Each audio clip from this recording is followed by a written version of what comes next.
মাজুলীৰ মাননীয় ভৱনগাম ডাঙৰীয়াই যি আমাক মিয়া এজেণ্ট বুলি কৈছিল তাৰ সময়সীমা উকলি গৈছে। আমি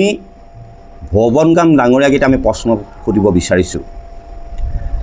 যে প্ৰকৃতাৰ্থত কৰদৈগুৰিত খহনীয়া হৈছিল নে নাই হোৱা, আৰু কৰদৈগুৰি খহনীয়া প্ৰতিৰোধৰ কাৰণে অসম চৰকাৰে বিজ্ঞানসন্মত আৰ্হি প্ৰস্তুত কৰিবলৈ বুলি সেই জেগা পৰিদৰ্শন কৰিবলৈ আমাৰ শ্ৰদ্ধাৰ সুশান্ত বৰগোহাঁই ডাঙৰীয়া আহি মাজুলীত পদাৰ্পণ কৰিছিল। কিন্তু দুখৰ বিষয় সেই মাটিকণ যি ঠাইত তেখেতে কথা আলাপ কৰি গৈছিল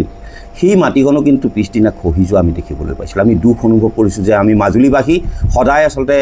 ভূমিলুণ্ঠিত হৈ থাকিম নেকি, ব্ৰহ্মপুত্ৰৰ নদক আচলতে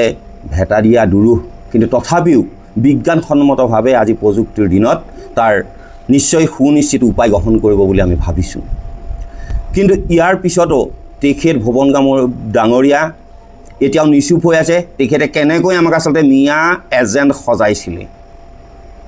তেখেতে ভাবিব পাৰে যে এওঁ ক'লোঁ এওঁ পাহৰি যাব, আৰু তেওঁৰ তুলনাত অৰ্থাৎ তেওঁ ধনেৰে চহকী হৈ আছে, গতিকে তেওঁৰ বল সবল বুলি ভাবিছে। কিন্তু জনতা হৈছে জনাৰ্দন, জনতাৰ যাৰ গাত আচলতে শক্তি আছে, জনতাৰ যি আশীৰ্বাদ আমাৰ শিৰত আছে, আমি কিন্তু সেই কথা পাহৰি যোৱা নাই। কিন্তু আমি আচলতে এটা কথা উপলব্ধি কৰিছোঁ যে মাজুলীৰ জনসাধাৰণে ভৱনগাম ডাঙৰীয়াৰ মুখলৈ চাই ভোট দিয়া নাই, আমাৰ অসমৰ হিয়াৰ আমঠু বুলি কয় ডক্টৰ হিমন্ত বিশ্ব শৰ্মা, যিজন অতি দূৰদৰ্শী ব্যক্তি, তেখেতৰ মুখলৈ চাইহে আচলতে ভৱনগাম ডাঙৰীয়াক ৰাইজে জিকাইছে। সময় উকলি গৈছে, যিহেতু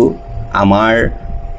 এইটো এটা ব্যক্তিগত সমস্যা হৈ থকা নাই, ই সনাতনী সমগ্ৰ অসমবাসীৰ আচলতে সন্মানৰ কথা আছে আৰু তেওঁলোকৰ দিহা পৰামৰ্শৰ কথা আছে, আৰু বিশেষকৈ আমাৰ দল সংগঠনৰো আমি পৰামৰ্শ ল'ব লগা কিছু কথা আছে। যিহেতু আমাৰ আইনজ্ঞ আছে, প্ৰশাসনিক বিভাগ আছে, আমাৰ পৰামৰ্শদাতা আছে,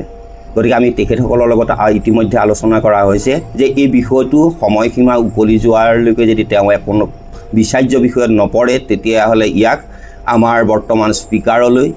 আৰু আমাৰ মুখ্যমন্ত্ৰী মহোদয়লৈ আৰু মাননীয় ৰাজ্যিক সভাপতি দিলীপ শইকীয়াদেৱক জনোৱাৰ পিছত ইয়াৰ এই বিষয়টো দিল্লী আৰু নাগপুৰলৈ আমি